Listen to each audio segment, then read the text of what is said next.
how you doing? So I think it's gonna be a little bit different in the camera. We're trying to do this at a table so that we don't really have a stand. So anyway, for the first time, I've been actually looking forward to sitting down with you guys. Since last year, at least my wife and I sitting on YouTube, and you guys came up on your, the Venturing Abbey's popped up, and right after I watched some of his videos. So I'm actually a fan of your YouTube channel, and so we just the whole purpose of this is actually to sit down and talk about the park and support each other, and show the part of the Kennywood.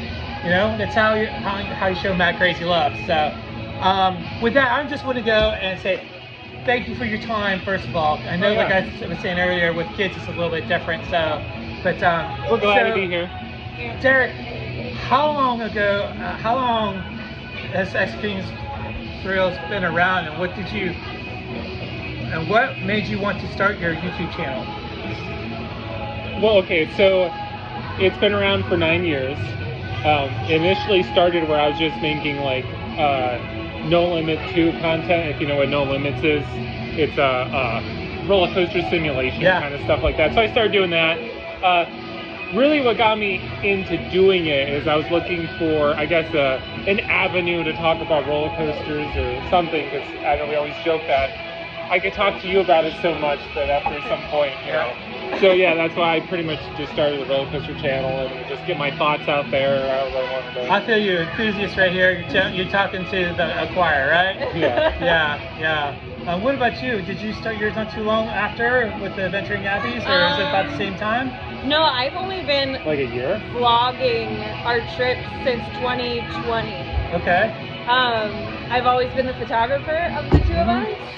So while he was taking videos, I was taking photos. I've been taking photos of roller coasters since I have photos from Kennywood of in 2006, 2007. Yeah, but us going to parks with you taking footage and video, we've been doing that steadily since 2019. Yeah. Technically 2018 with Busch Gardens, but you were doing more. I wasn't doing as much video then. Right, yeah. But it was in 2019 when I brought my equipment to shoot video. You were doing your pictures along. I was taking photos. But then you were putting your content out there, but then you didn't really officially launch eventually. I didn't launch my YouTube channel until 2020. I thought that didn't launch until last year. Well, okay. I started actually trying last year. Okay. I thought you created that. I thought you created that brand last year or the year before. I mean, no, because I've always called it the Adventuring Abbey. Okay. My first vlog was we came to Kennywood. It was in 2020. So COVID. So we had masks on. Oh, that was a rough year for everyone. It was the hot, sweaty mess. No! That's where it all kind of blends me. in. Sometimes 2020, 2021, they all seem like the same year. Yeah. But so that's when I started vlogging a little more and taking more videos of our trips. And I've only become better and better as we've gone. So. Yeah, and I've actually got a chance to talk to some of the guys who start out, and they've actually said, even, how you doing, sweetheart? They said that when they started out, like Jason said, I had to learn how to edit. I learned how to learn. Yeah. It's a learning process too. So. Okay, so I noticed your channel, Derek, is more of a non-vlog type channel. Yeah. Was this a conscious decision earlier on to do this way, and why? Well, at first I would say I was not really the best in making vlogs myself, or knowing what to shoot or when to talk to the camera, not talk to the camera. I'm getting a little bit better at it now, which is why I'll put more out when I go on certain trips. And then Tara has always been the better one at the vlog. But so consciously, yes, I would say, because my focus has always been more about I just wanted to talk certain topics about roller coasters, or I really like doing roller coaster rankings, or tips, tricks, or any and all things, I guess, really. Yeah. And then I do notice that a lot of people enjoyed your style too. So, okay. I personally am obviously crazy for Kennywood, and I know that it's your home park as well as mine. So what is your favorite park other than Kennywood, and why? My favorite park?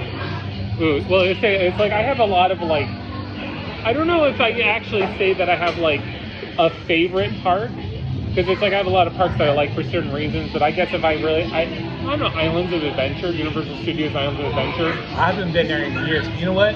Me personally, I was there when they just opened.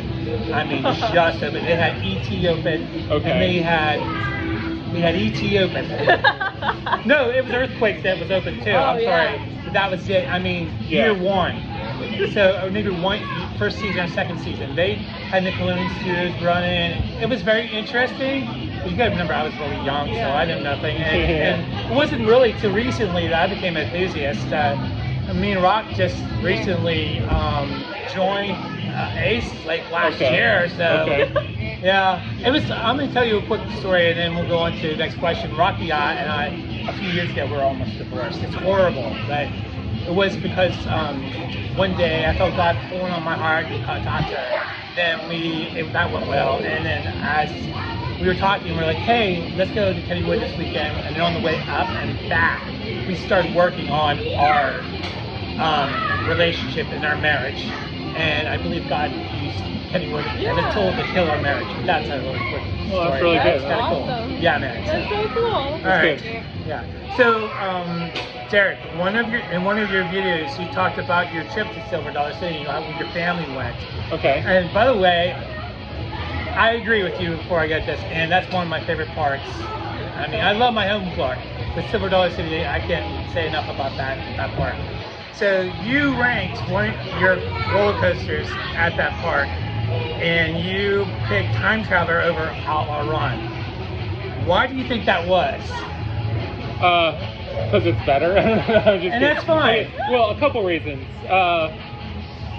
First, I don't think those wooden roller coasters by RMC really age that well. Yeah. Like they just get these like nasty like potholes and stuff. Like it's a fun ride, has some great airtime moments and inversions and whatnot.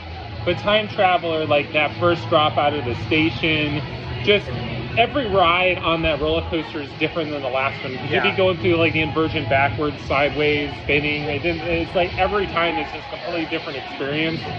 There's really nothing else like it. So Rose 708, baby. I'm telling you. You freaking kidding me? The ejector that you get out after coming out. I've never felt something like that, dude. Then doing it sideways. Yeah. And forward. Okay, let's do this again and again. Yeah, that's very addictive. Unfortunately, it's how many miles away, so we can't do that. Yeah, it's like what, 16, 17 hours drive. I think. My brother lives down there. That's how nice. He moved down there because he got married, and what it was is he's like, hey, there's a place called $7 City, and I didn't know about it, so we went down and played something.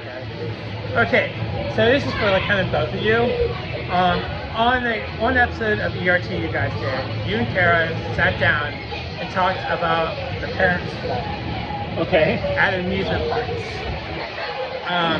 Can you elaborate a little bit on that a little bit, because I don't think any of our crazy family out there is watching, because they do watch these videos that we do and the interviews that we do. There is very little information out there. People don't know this because you have a family. You have 3 kids. Yeah. And you have to. 2 kids. I'm sorry. 2 kids. Feels like 3. Okay. Well, my fault. Anyway, we can we can use our imaginations. You want 4? No. Okay. 2 is great. Okay. Yeah. So, you guys, I don't think they know where it is. Can you? I think if you could elaborate and tell them what the service is all about, because I think it's very important to other people who have kids. With parent swapping. Yeah. I was gonna say. So when we created that video, afterwards we did it. We realized that I think we were a little disorganized in that video, more than what we thought so, because I think we were more in our heads than we actually were. So I think we're actually gonna make another video more concrete. Awesome. But basically, parent swapping is. So talk about parent swapping at Kennywood. Yeah. Well, okay. Let's just make it basic. Kennywood. Parent swapping at Kennywood is pretty simple. So first of all, the concept of parent swapping is you got kids that can't ride a roller coaster or ride, and you both want to ride it. So instead of both of you waiting in line twice because the kids aren't going to wait in line for, you know, an hour to ride a roller coaster. One of you waits in line, and then as soon as you get off, the other parent can walk right up the exit and get on the roller coaster or ride. Yeah. So, like here at Kennywood, or especially like Phantom, the process is very simple. One of us will wait for the line. I'll get on the roller coaster, and when I'm on the roller coaster, I'll tell the ride-off, hey, I'll be parent swapping, and then usually by that time, if it's a long line, I'll call her. I'll text Kara, say I'm like about to get on the train. She'll walk up the exit. And then the staff over there will ask, like, hey, what are you here for? And just say, I'm here for a parent swap. And she'll usually point me out or whatever. So when the train pulls in, and now, because Braylon is calling up the ride, she's usually riding with me. She'll stay on the train. I'll hop out. And then Kara will walk right in and hop right into the train, and then off we go. That's cool. It's like I said, to be honest with you, I didn't even know that that service even existed until up to, I think I ran into you the opening day last year. I'm like, what are they doing? Standing there. Yeah. Wait, she's getting on? Hey, man. I've been here before. I've been here longer. Yeah, we but I didn't know that. Yeah, YouTube Cloud to get in again. Yeah, right. And you know, it's funny because sometimes when we post this stuff and then people say, oh, this person from this person has special privilege. Guys, if you're watching, that never happens. Never happens. Actually, it's happened to me once. What's that? I did have a Kennywood staff when I was waiting in line for Thunderbolt. Oh, really? Saw me, and he let me and my friends walk up the exit and get on the ride. I never had that happen before, as it never happened again. But it was a fun day. Yeah. Okay. So here's a question for both of you. What about Kennywood are you crazy about? Crazy about? So, I guess a couple things. So, obviously I like Phantom's Revenge, like a couple of the roller coasters. I like their variety of food options. We were actually just talking about this yesterday. Like, I like the option we have for Manny Brothers. Obviously, every place has like burger and fries and pizza. But, you know, obviously you got the potato patch fries, there's Pedro's. There's just different things, and obviously here at the Parkside Cafe, and they usually have like hoagies or salad. And, so a lot of parks you kind of get stuck with just saying you always just got to get fried food. Here, Kennywood, you can kind of, there's a lot of, oh, and I forgot, barbecue. There's now the Jeter's That's Pub. changed over a couple of years. I do say my 2019 when I started coming here, before they put the barbecue stuff in, it was mostly, and I'm diabetic, so I'm like, okay, and so sometimes, like even us, I have to bring my own food in because like I can't eat fries, I can't eat stuff like that. So in Fall Fest, when they really restrict it, it's a headache for us, but we do it, and they've been really good for us for that. So. Yeah, and think about that with Fall Fest. So what about you? What about Kennywood are you crazy about? Well, I've been coming to Kennywood since I was a kid. Like I grew up in this area, so we would come to Kennywood once, twice a year. I have tons of memories of riding the roller coasters with my parents, my mom, my dad, my siblings. I mean, we loved coming here growing up. So now to be able to come here, we come like once a week. Yeah, us too. At least. And we just come in, we ride a couple things, maybe we eat something, maybe we don't, and I just love the atmosphere of the park. It's just fun, and it brings back all these memories. So that's why I love it. Me too. Me too. That's why we come. Like I shared with you earlier, I think it's been healing for our families, and because we started on Krazy not too long ago, what was it, 3 years ago, we made so many friends. It's been a wonderful thing. We have really close friends out of family. Most of the people. We always debate about this, but I would say most of the people who come here are season pass holders. And we see the same people all the time. We know a lot of the ride dogs.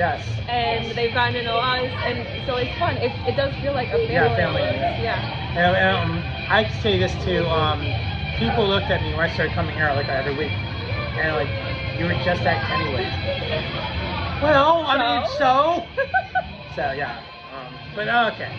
Both of them. Okay, so Derek, this is for Derek Moore, but if you'd like to answer, both of us are Abbey's amusement park goers, and with that said, both of us see changes come and go within this amusement park.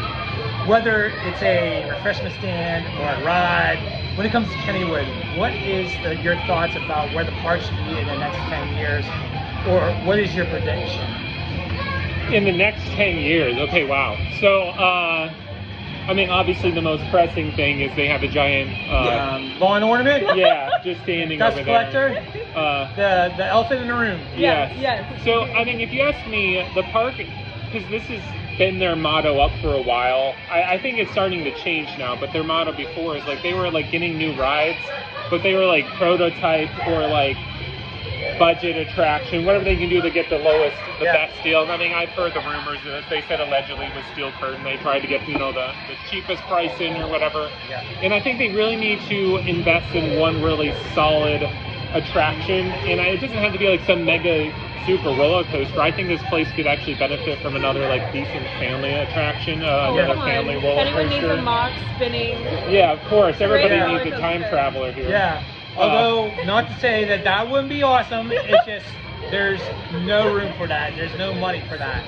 Exactly. Dive off the mountain, it would be amazing. But I think on the trajectory that they're doing right now, they've been slowly just refurbishing a lot of their buildings, structures. Some of the rides are getting new paint coats. Continuing that on with some of their other dark rides, like just continue improving them, I think is the avenue to go. Obviously, I would like to see them eventually use that giant building over there. That's The end zone. well, there's the End Zone Cafe, and then the What do you Steeler think they experience. could use that for? I mean, you could do. Technically, you could put a ride in there. A lot of people are saying that. Yeah. I just really think they shouldn't even build it. Another dark ride or something like that. I don't know. And then, well, then you have the 5D theater over there that's been sitting abandoned now for 4 years. That's actually a break room now. Oh, is it? It's a break room. They let a lot of the staff go in there and take their breaks. Okay. So they are using it, just not for guests. Yeah. Yeah. Oh, well then I will go with you. So, go ahead. That's fine. That's fine. Go ahead. This is normally how it goes. Yeah. So, I'll move over a little bit if you don't mind. Yeah. Okay, go ahead. Hey guys, what's up? But yeah, I would say that would be my focus on the park, continuing to enhance those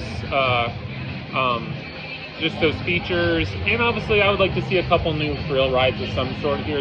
Something that's different and unique that I think stands out for the park. I agree. I think me as an enthusiast, I always want to see roller coasters, but in reality, and I don't think people realize this, if we keep on adding new coasters to a park like this, whose classic inheritance and history, it won't be a historic landmark anymore. It will be just concrete jungle with steel beams. I always kind of wondered, like, if they would put in like a modern wooden coaster to kind of go along with their classic coasters, something kind of like that. a GCI or Yeah.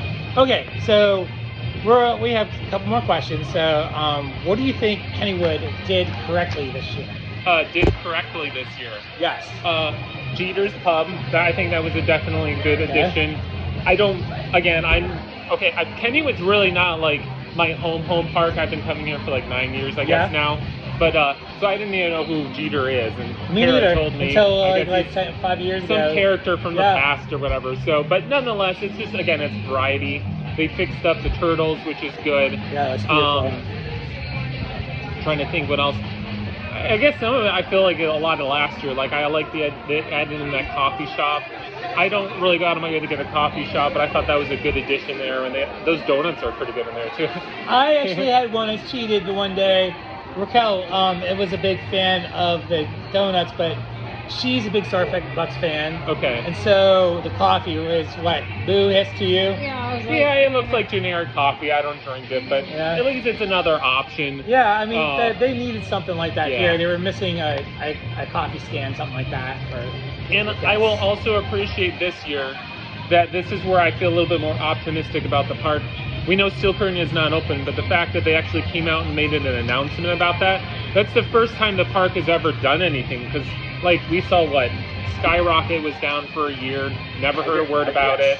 Yes. Black Widow was down for a year, never heard anything about it. We didn't hear anything about the Aero 360 for the longest time. Yeah. So finally that they actually were addressing, I think was important. And I think that's a good PR move to at least to say that we're addressing. Because I could say to you too, you probably agree, maybe a year or two when they were shut down the Raging Rapids, and then something else went down, and something else. Yeah. a lot of their guests were getting really, really frustrated, and to the point almost like angry. Why am I paying for this if I'm not getting the whole park? Yeah. So. Oh yeah, definitely. So. Okay. What do you think Kennywood could improve this year, or from this year or last? What could Kennywood improve from last year? I'm sorry, say that one more time. What do I you saw think? his question there, so I was just Okay, curious. yeah. Oh, we I have guess- David Clark. So RM Steeler fan, he's actually a YouTuber like you. Oh, okay. I've been talking to him a little bit. He said I would love to see a Modern Woody here. Okay, so he was great He to be was on that talking one, about too. that. Okay. Okay, so what we're gonna say is basically what the question was. What do you think Kennywood could improve this year, or was it from the last, either this year or last year they could have improved? Oh, that they could have improved, that they didn't. There's something. There was an issue that they. If you're not going to use the sky coaster, the swing, I say just tear it down. It's been just what, kinda 4 weird. years? Yeah, it's just been sitting Claire? there. You think that 5 it's years 5 actually. years? Was it down before COVID? Actually, no. They probably did. They even use it in 2018? Is the question. I don't know. I think they did, but it's Definitely not in 2019. Oh, you're right. Okay, so yeah, probably 2018. I agree with you, and I agree with our friend Bryce. He keeps on saying, "Look at that piece of crap out there," Yeah. but he uses other choice words. So okay, so we got one more question for you, and this is kind of more of a when it comes to your kids. When it comes to the legacy of the next generation, what do you think when it comes to Kennywood? Should we leave for our children, or what should we leave to teach them about Kennywood? So when you say leave for Kennywood, are you talking about like classic attractions? Leave as a legacy. Teaching them what about like, the park and stuff. Yeah, like like that. traditions or something like that. I don't know. I feel like, do you have anything that's coming off the top of your head? I mean, Kennywood is a park that's obviously very rich in history. Yeah. Like we were just talking about, what were we talking about this morning? We were talking about, we need to look up like the history of that, like, because I don't understand how that, we were talking about the carousel. Because the carousel used to be in the building that's now Carousel Burger, and now it's been moved. And we were like, we should look that up. Like why did they move that? the I don't know. carousel? Maybe the carousel was. Well, I know they bought a new one. Yeah. The whole reason why they didn't put it back into there is it didn't fit. Oh, okay. Did you know that? No. Well, right. It That's what we didn't were fit. like. We need to figure. We wonder why. It did fit, so they made a new building. They didn't measure correctly. They don't know what 1 inch is, okay, or a foot is. So they built a new one. That sounds kind of weird. And we had this, and I know they had an open air food stand there for years, and then when they built Johnny Rockets, they closed it in for air conditioning and. Okay, that makes sense. So. But yeah, like Kennywood is obviously very rich in history. We have that documentary that Rick Seebeck did about Kennywood memories and all of the stories and everything. And I think that's what's so beautiful about Kennywood is that there are all those stories and the memories of people who have come here for generations. Yeah. And I think that's what's so special about this park. Yeah, I agree. I think, my wife and I, we don't have children, and it's fine, but I think for us, if I did have children, and we do come up here just like you guys, I would be teaching children, well, this is why we come up. This is our legacy, why we come up here. And this is why we come up here, because family, friends, we come up here, have fun, socialize. Yeah. And then enjoy the park, not only just its history, but be able to stick your hands up and go, Yeah, you're developing, obviously we're hanging out together, having a good time. We're learning how to overcome our fears, conquering, trying new things. Yeah. Okay. Hey guys, again, I'm going to grab the camera real quick, excuse me. So, guys, I would like to thank you so much, Derreck Abbey and Kara Abbey, again, for sitting down with us and discussing Kennywood in their YouTube channels. Please go to Xscream Thrills on YouTube and check out Derreck's channel. And then go and look for Adventuring Abbey's and look for Kara's channel and watch. They have great content. It's not just Kennywood, it's multiple multiple parks. Jeez, tarts. See, that's why this is live. Because I don't care about editing. These guys are the masters of it. We're not. So yeah, you're getting some love. Yeah. So, but we love you guys and thank you again. God bless you. And Rocky, you want to come over here and say goodbye to everyone? Come on, baby. She mans the camera sometimes less for us. She's like, I'm in charge of the camera. I Say, don't want to be in front of the camera. all right, say hi, say goodbye. Say guys good. Guys, good all the time. Love each other with mad crazy love. All right, guys. God bless you. We'll see you around the park.